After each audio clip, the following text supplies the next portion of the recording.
Welcome back to another episode of the Hearthstone Report. We have 22?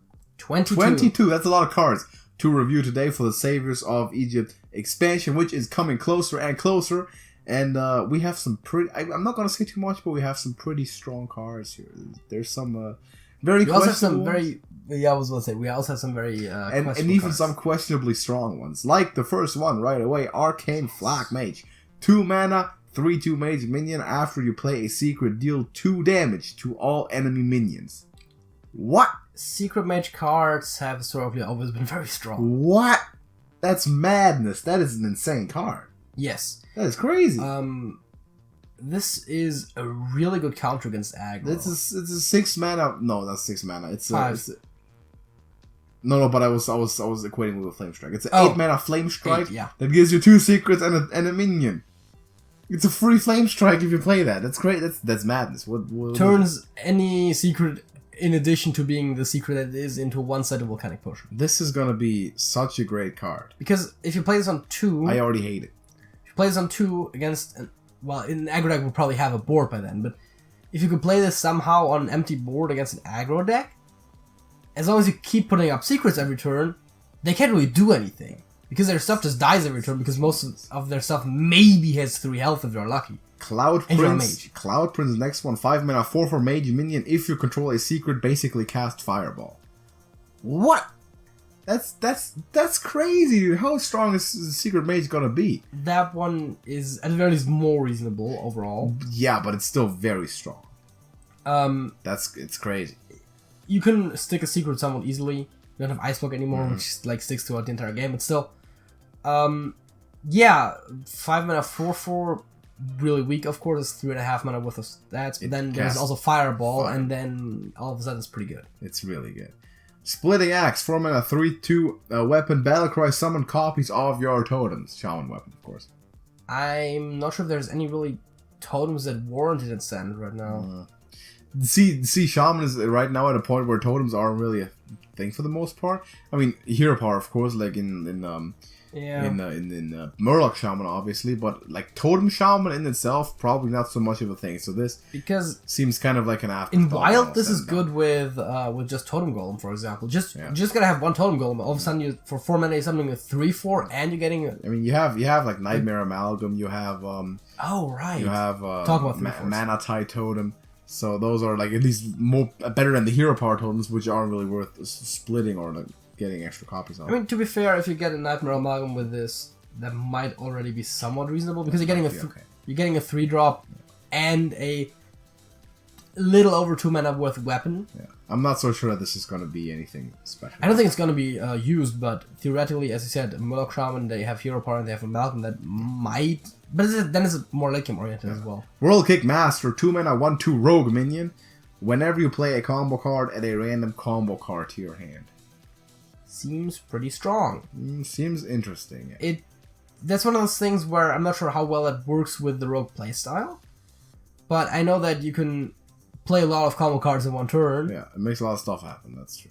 And this is like the perfect thing for an Edwin Van Cleef, for example. Oh, for sure. Like, because you're playing... Scary strong. You're playing like Evis on the same turn anyways, you're like prep Evis. Like, you play like... turn 2 you play this, it sticks, and like you'll go like prep Evis, yeah. Edwin, and it's like another one. And then you have all kinds of combo cards, which tend to be relatively strong for the most part on your hand. Yeah, and a lot of combo cards are smaller things, so you can chain them. That's the idea of the card, obviously. Yeah. Hooked Scimitar, 3 mana, 2/2 weapon combo, gain +2 attack. So that might also be one of those that might now exist. I mean, 3 mana 4/2 is not terrible.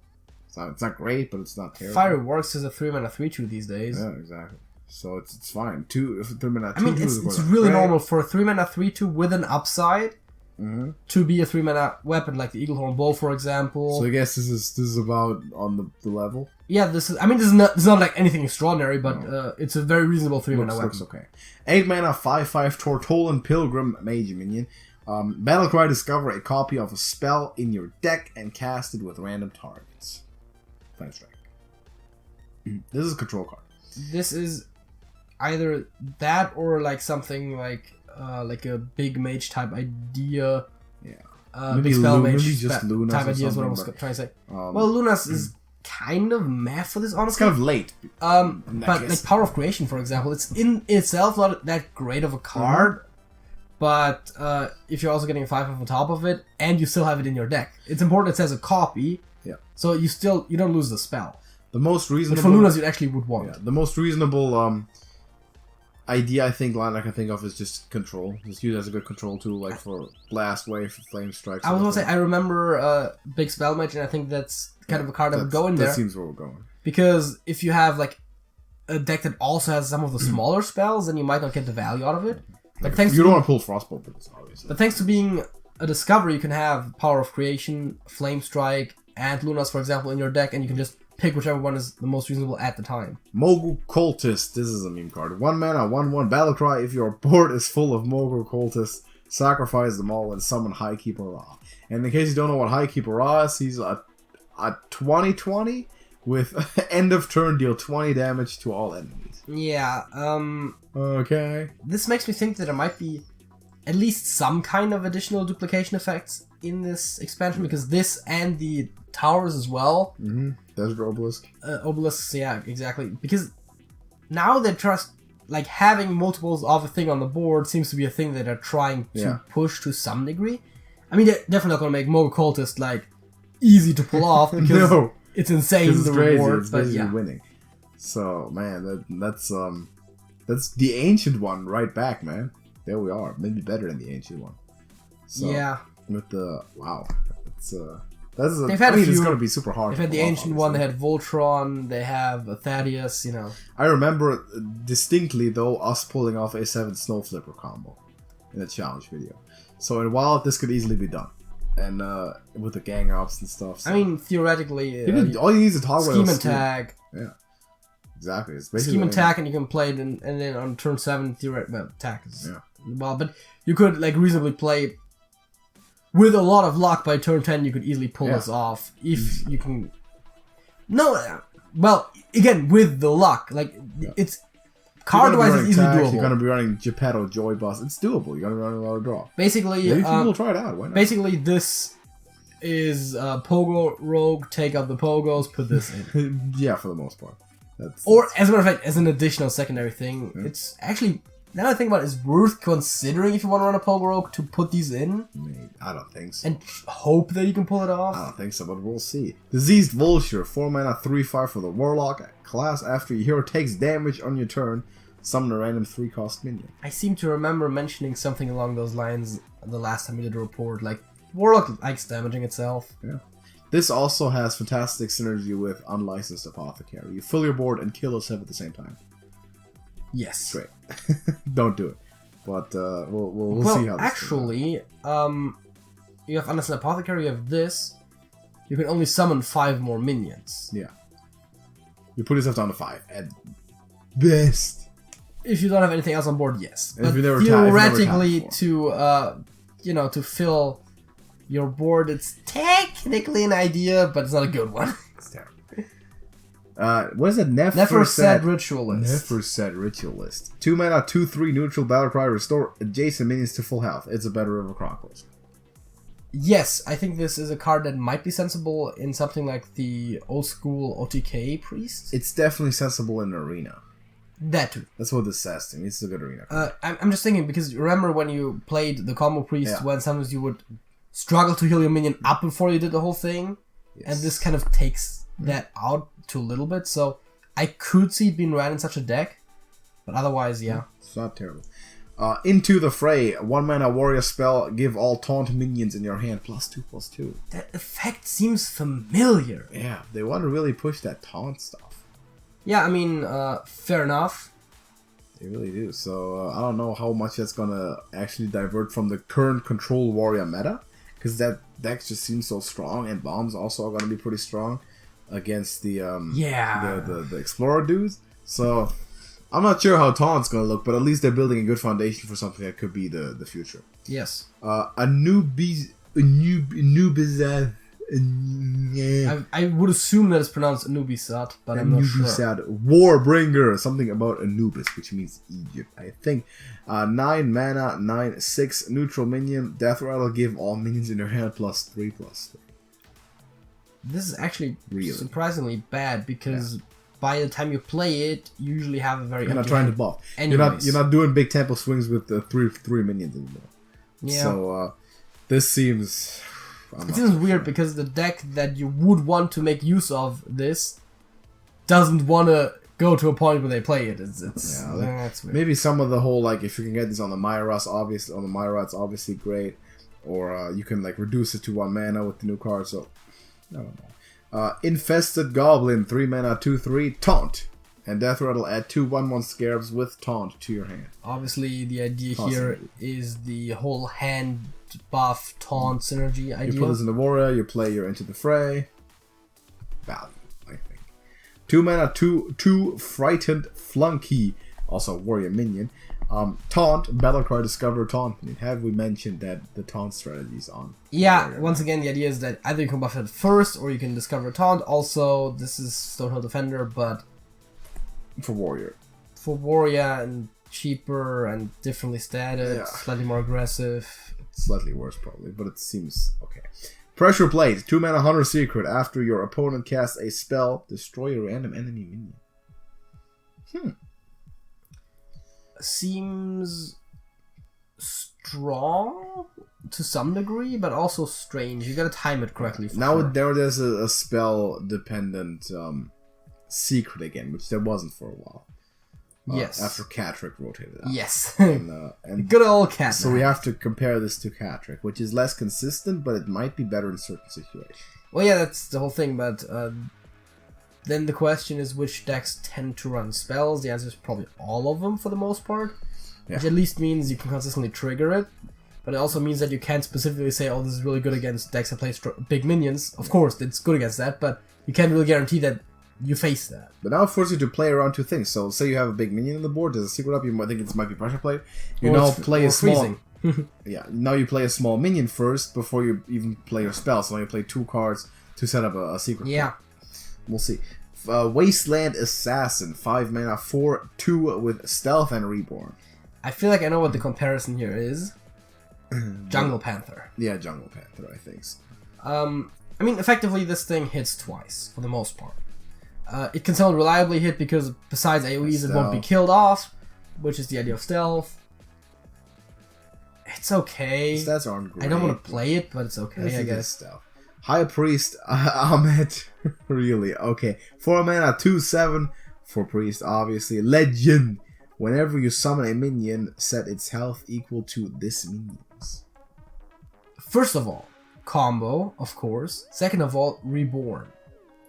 Whenever you summon a minion, not whenever you play a minion, it should, in theory, I haven't seen any gameplay of it, but it should, in theory, work with the Reborn minions when they come back. Yeah. So that is very strong. This, double Divine Spirit, Stone Tusk War, Inner Fire on the board. Yes. Also, just generally having this at a high health total and then playing 1 or 2 minions makes it really hard for your opponent to deal with your combo once you can finish it off. Exactly. Because it's like if you just Divine Spirit this once, all of a sudden you can have easily in one turn create like 2 or 3 14 health minions, and your opponent has to deal with all of them. Which is tough. So this might have potential. This might see some play, some experimentation at least. And I think this is going to be pretty cool. 3 mana, 5/4 Generous Mummy. Reborn. Your opponent's cards cost 1 less. No. This is, in theory, meant for an aggressive deck. But it makes the board clears that deal with said aggressive deck cheaper and thereby earlier playable, you don't completely want, offsetting all the value. Brawl right away or something. So no. Generally, reducing the cost of opponent's card in any way, that's always a very slippery slope. Millhouse is overstated, the effect makes the card terrible, and this is also not going to be... I mean, in this case, you could argue that... But I guess you can do that for Millhouse too, like wait for a situation where your opponent's hand is relatively empty, but no one plays Millhouse, and for the same reason no one will play this. Yeah, it's probably too weak. 2 mana, 1/2 Grand Mummy, that's fun. Reborn, Death Rattle, give a random minion +1/+1. So mummies have reborn. That's what we've established so far. And we're doing a lot of buffing. Yeah, I think that's the first time. I mean, correct me if I'm wrong, but I think it's the first time that we've seen a Death Rattle Reborn minion, which is kind of the obvious use of the mechanic. Yeah. I mean, the Death Rattle plus the character itself is inline stats. Plus, then having the Reborn on it, it's but you have a slight downside. You have to have a minion on the board, otherwise the Death Rattle goes to waste. Yeah. So, we'll see. Colossus of the Moon. Now, this is an interesting card. This is a neutral legend. 10 mana, 10/10. Divine Shield, Reborn. Oh boy. The value. In Arena, this card wins games. On the spot. Like, it just wins. Yeah. This just doesn't look kind of like Rafam. Kind of looks like Ancient Watcher. Well, yeah, because he's coming out of Saying. I don't know. It definitely seems relatively strong, especially because, as is the case with Reborn, it comes back with everything except for full health. Yeah. So that means you're getting a 10/1 Divine Shield, which is still takes 2 hits to kill usually. Pretty good. Yeah, it seems really strong. Also, is this now the largest card ever? Largest thing ever? What was a card? We've had the debate once. What's the largest, card thing? Was it Baku? Because he's a Moon Eater? Oh, physically largest card thing, yeah. I think Ultrasaur. What's the largest entity ever depicted on a card? I think it's not this. I think maybe it's larger, the Twisting Nether. Well, yeah. That's a podcast. But I think it's. Let us know your opinion. I think it's more about minions. Maybe Plague of Wrath. 5 mana warrior spell. Destroy all damaged minions. This is a really good board clear. I mean, it is really good board clear. You have to set it up so that... It might also be a Graves of Wrath reference. But yes, it looks pretty good. Is this going to beat out Brawl? No. And that's the thing, right? That's what I was going to say. Like, you have to set it up first. And then Brawl is cheaper. Yeah. I mean, yes, one thing survives, but whatever. Yeah, Brawl is against aggressive decks, it's going to be a small thing that survives. Against a control deck, you can probably produce a wide enough board that is very likely one of your things survives. Brawl is going to be... In which case, it's even better. Better than this. That's the problem, right? This card is actually pretty good, but Brawl is just better. Sunstruck Henchman, 4 mana, 6/5. At the start of your turn, this has a 50% chance to fall asleep. Silence Priest. Do we know? So by fall asleep, I'm assuming it can't attack that turn. Correct. Yeah. And it gets the whole Z's animation that it gets when you first play it back again as well. Okay, fair enough. So yeah, you don't want that. That's a no-no. Silence Priest, maybe, probably not. There's better stuff to play on 4. I don't see it. And finally, we have the Warrior Quest. Hack the system. We got Dr. Boom on the art. It's looking pretty cool. Quest is to attack 5 times with your hero. So weapons will allow you to do that. And Heroic Strike. And Heroic Strike, correct. And the reward is, what's it called? It's Anrafat's Core. It's a hero power, which lets you summon a 4/3 minion, and it refreshes after you attack with your hero. So the hero power is good. Yeah. Just with all the warrior stuff, as we already said, like Warrior already has a lot of good stuff. Warrior has Dr. Boom magic. In this case, Dr. Boom. As long as that's in the game, I don't think something like this will overtake it as the option for Control Warrior. Yeah, and I mean, for a more aggressive... I mean, this, I guess, is the idea for a more aggressive deck. Yeah. But also getting the 5 hits and still take some time. Yes. I don't know, This is laying the foundation for an aggressive warrior. Yeah. For sure. No doubt. You're playing weapons anyway. This might also validate Sulfuras, finally, as being a good card. Sulfuras is more of a control thing again, though. Yes. But, again, you can use it in aggro, I think. It's... I mean, a lot of the warrior cards are weapons are laid out to be control weapons. You look at Super Collider, Sulfuras, you know. I mean, Wrench Caliber even, because the bombs are not going to go all fast. Wrench Caliber, I can actually see running in this sort of thing, like this in a. Yeah, no, I'm just saying it's the slower. Well, the faster the game plan is, the more RNG heavy the bombs are, basically. This in a bomb deck, bomb aggro. I can see bomb aggro becoming a thing, which basically just tops out at Dr. Boom. So like Magi, not the Blastmaster. So we'll see. Maybe something will incorporate this. I don't think Control Warrior is going to do it. I think Control Warrior is not going to play that quest. one thought that I had is that I know now, thanks to all the quests, know why they don't put out any hero cards this year, which is just because they would conflict even more with the quest. Because as we've already said, like you either run the quest or boom. Yeah. Like the other the shaman quest with Hagatha, it's like you probably might not want to play both, but at least they synergize somewhat. And so you just boom is just better. So. And so that's the reason why if now they introduced 3 more heroes this year, then we'd have 6 heroes in the game. Exactly. Out of the 9 quests, then probably, out of those 6 with the overlap, like at least 4 or 5 would make either the quest or the hero completely obsolete. And likely the quest, because the heroes usually tend to be very strong. Yes. So that is so far the cards that we have released. Couple more still to come.